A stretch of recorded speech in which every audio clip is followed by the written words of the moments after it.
A number of U.S. allies in the Middle East have called on the Trump administration to refrain from launching attacks on Iran in response to the government's lethal suppression of demonstrators. A diplomat from an Arab nation conveyed to the Associated Press news agency that high-ranking officials from Saudi Arabia, Qatar, Egypt, and Oman have expressed worries over the past few days regarding the potential for U.S. military action to disrupt the global economy and further destabilize a region that is already experiencing significant volatility. Oil prices experienced a decline as market observers seem to recognize a change in President Donald Trump's rhetoric. This shift was interpreted as an indication that he may be moving away from the prospect of military action against Iran, following a series of intense threats directed at Tehran regarding its harsh repression.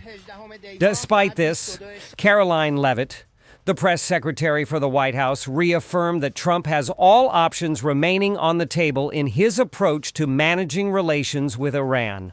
Here's all you need to know.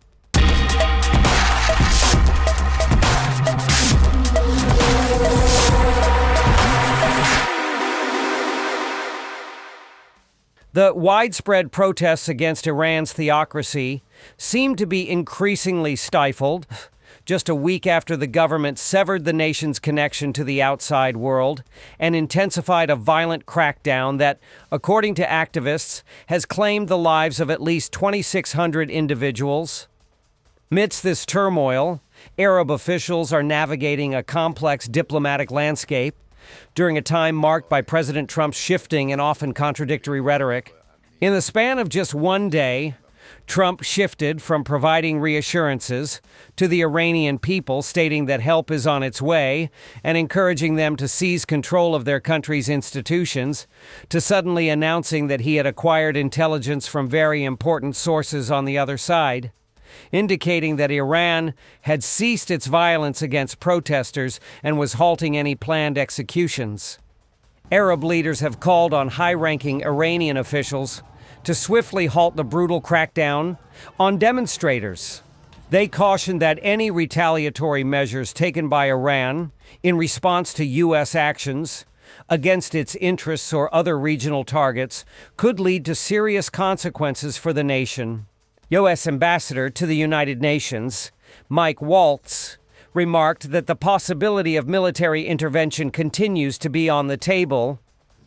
President Trump is a man of action, not endless talk like we see at the United Nations. He has made it clear all options are on the table to stop the slaughter. And no one should know that better than the leadership of the Iranian regime. However, Trump seemed to indicate that he might be reconsidering the prospect of a U.S. military strike on Iran, despite having spent several days hinting at its likelihood. He took to his social media platform to draw attention to a Fox News headline regarding the halting of a death sentence for a 26-year-old Iranian shopkeeper named Irfan Soltani. In contrast, Iranian state media refuted claims that Soltani faced a death penalty.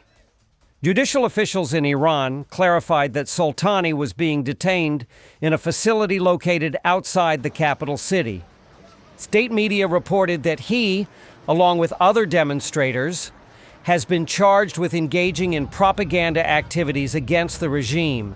In a post about the reported pause in the execution of the shopkeeper, Trump said, "This is good news. Hopefully it will continue." Subsequently, the White House claimed that Iran had put a stop to 800 planned executions. Trump is recognized for deliberately leaving his intentions vague in order to preserve an aspect of surprise. In June of last year, while contemplating whether to support Israel in its military actions against Iran, Leavitt communicated a statement to the press, claiming it was directly from the president. In this message, Trump indicated he would make a decision regarding a potential strike on Iran within the next 2 weeks. Just under 48 hours later, Trump directed B-2 bombers to execute strikes on vital Iranian nuclear facilities. Analysts say Trump might have chosen to postpone military strikes due to worries regarding the present positioning of U.S. forces in the Middle East. At this moment, the region is devoid of U.S. aircraft carriers, which are deemed essential for major military operations, following the relocation of the USS Gerald R. Ford and its strike group to the U.S. Southern Command area to participate in an extensive counter-narcotics initiative targeting Venezuela. Additionally, the Trump administration revealed a new set of sanctions against Iran. Among those subjected to the sanctions is the Secretary of the Supreme Council for National Security, whom the Treasury Department claims was among the earliest officials to advocate for violent actions against Iranian demonstrators. Additionally, the Office of Foreign Assets Control within the Treasury Department has identified 18 individuals and businesses accused by the U.S.